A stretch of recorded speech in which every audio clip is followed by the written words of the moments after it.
my friends, Denise from Salvaged Inspirations, and thanks so much for joining me today. Today I have a beautiful dresser makeover for you.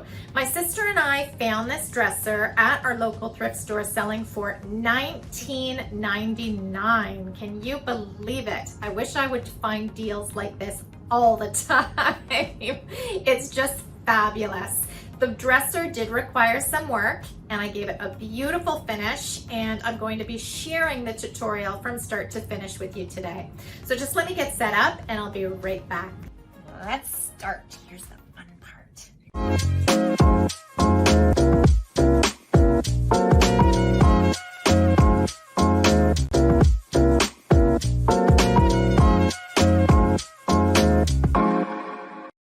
Here's the gorgeous dresser we found at my local thrift store selling for $19.99.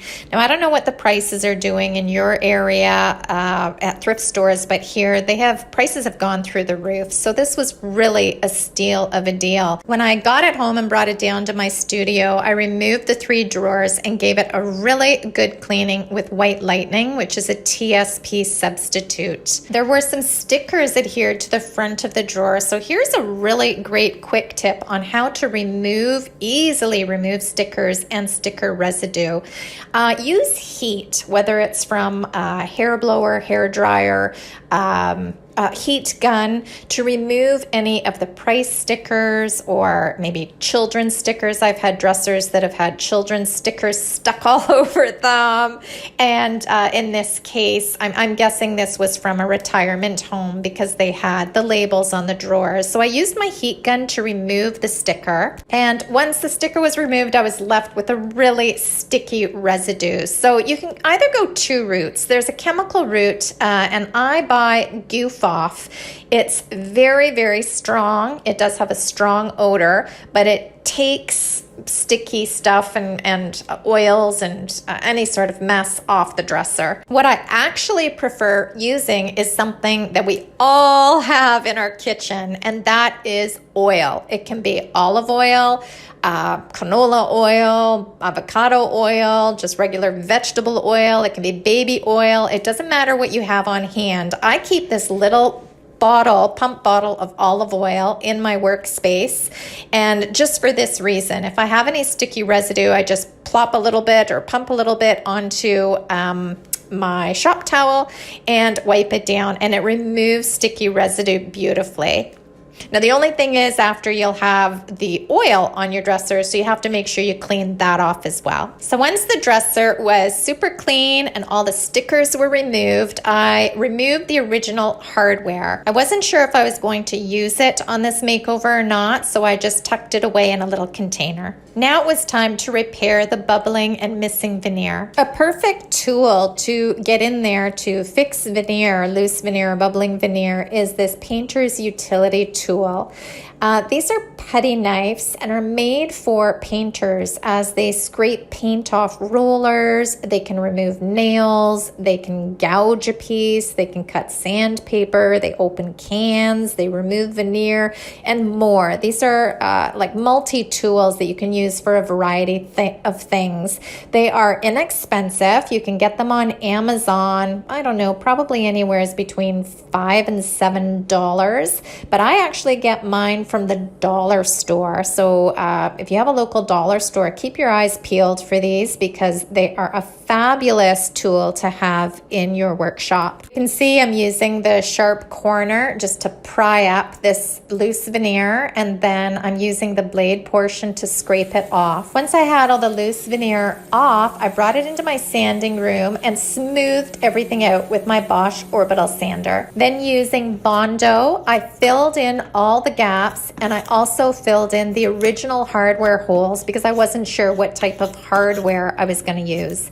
And Murphy's Law, if I don't fill them in, I find hardware that shows the holes. If I do fill them in, then I sometimes use the original hardware, but I'm just in the habit of constantly filling them in. The Bondo only takes about 10 to 15 minutes to dry, so it goes quite quickly. And once it was dried, I sanded all the Bondo smooth on the top And I also sanded the Bondo smooth for the original hardware holes. Now, here's another fabulous tool that I love because it's a multi-use tool that can be used in a variety of applications. Here I'm using it to get into the tight corners of the drawers to sand and scuff the drawer fronts.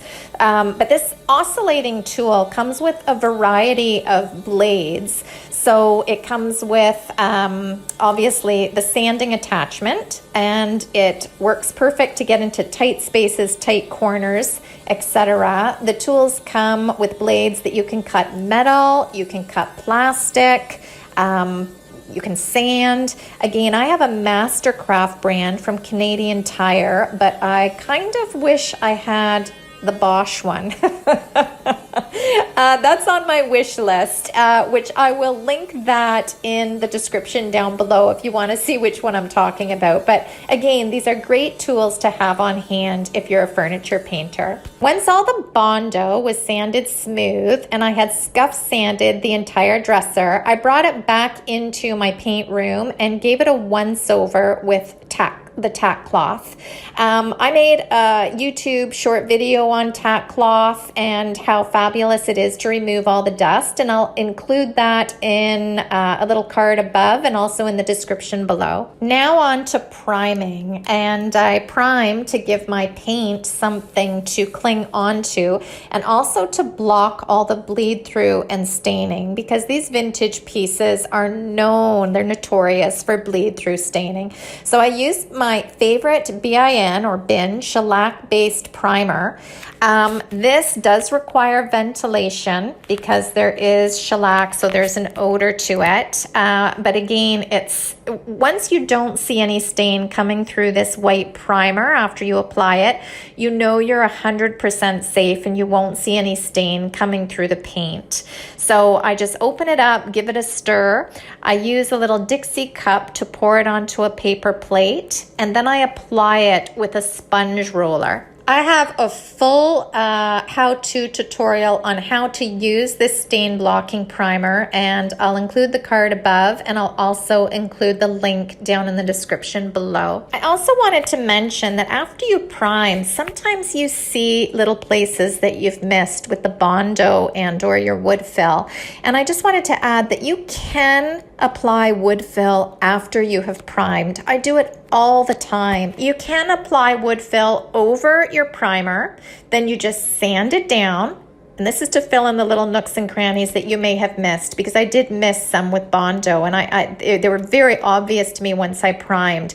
So I applied the wood fill, I gave it a light sanding, and then of course you have to prime over your wood fill again because you don't want a discoloration in your paint. Now, I used 2 coats of the BIN shellac based primer, and I still had a tiny little bleed through coming through on specific places. But I didn't apply a 3rd coat because I decided to use Silk Sandcastle paint, which actually has a stain blocker in it. So I thought, okay, I'm safe. I'm just gonna use this paint, and it's gonna go beautifully with the transfer I picked. And I have to say, this is a gorgeous neutral color. It's kind of like a beigey sand with yellow undertones in it. And here I am applying it to the drawers. It is self-leveling, so it applies beautifully with a paintbrush, but I also love spraying with silk, so you can use it either or. It glides on effortlessly, and it's a beautiful paint to work with. So here's what the dresser and the drawers look like after the 1st coat of Sandcastle. And oops, I forgot. Here's what the top looked like with the wood fill on top. You can see that it is primed, but I have added quite a bit of wood fill to fix all the little divots I didn't get the first time around. So once the 1st coat of paint was totally dry, and same with the wood fill, I brought it back into my sanding room, and using my sander, I sanded the wood fill totally smooth. I wiped back all the dust with a tack cloth. and then reprimed with BIN or bin shellac based primer. Once that was all dry, I brought it back into my paint room and gave it 2 coats of sandcastle on the top. Now for the fun part, I took out Magnolia Garden Furniture Transfer by Bells and Whistles. And this transfer comes with a variety of sheets, and what you can do is you can cut out the florals and pick and choose how you want to place them on your furniture to create your own design. To apply these transfers is very easy. So what you do is you choose the placement you think looks good on your piece. And once you have it in place, you just use your hand to stick the transfer down.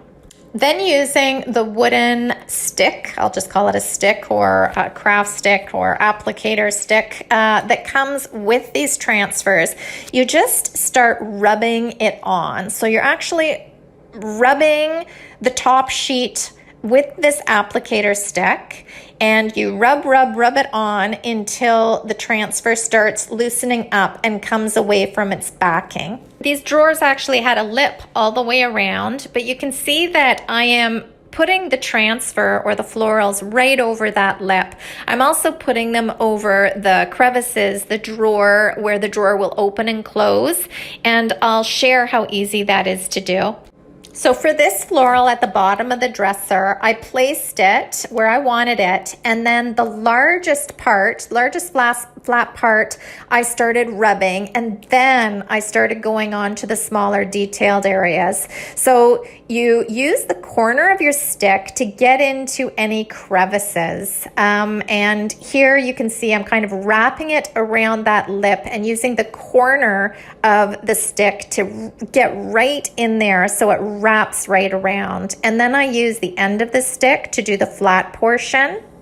And again, where the drawer will be opening on the bottom, you'll see that I use the corner of the stick. So I'm burnishing it onto the lip, and then I use the corner of the stick to get right in there.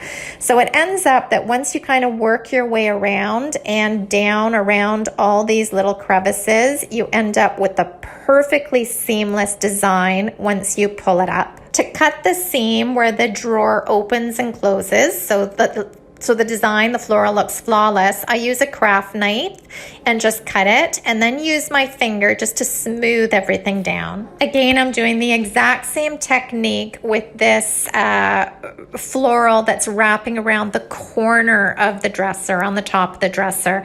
So I start by applying the large flat part, and then I work my way around the lip of this dresser drawer using the corners of the applicator tool. And then again, I will work the flat part to make sure that it's all adhering and just kind of wrap it around the corners. I'm not too worried if the design actually cracks or splits in a few places, but that's just me. I am not a perfectionist. I don't think that it needs to be totally perfect, and it doesn't faze me too much because I know that if anything looks kind of awry after I'm finished, I can certainly go in with an artist's brush and just kind of brush in those cracks, and or use a portion of the transfer just to fill that in. So it's very easily fixable and usually not noticeable to the eye once the whole design is all but laid out and applied to your furniture. Once I had finished the floral design, I decided I wanted to add some gold, a little bit of glam to the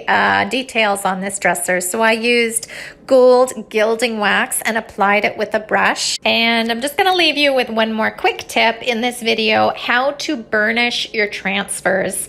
Now, when you apply the transfers, you might see a little bit of a halo around your design, and that's just part of the adhesive that makes them stick so very well to furniture.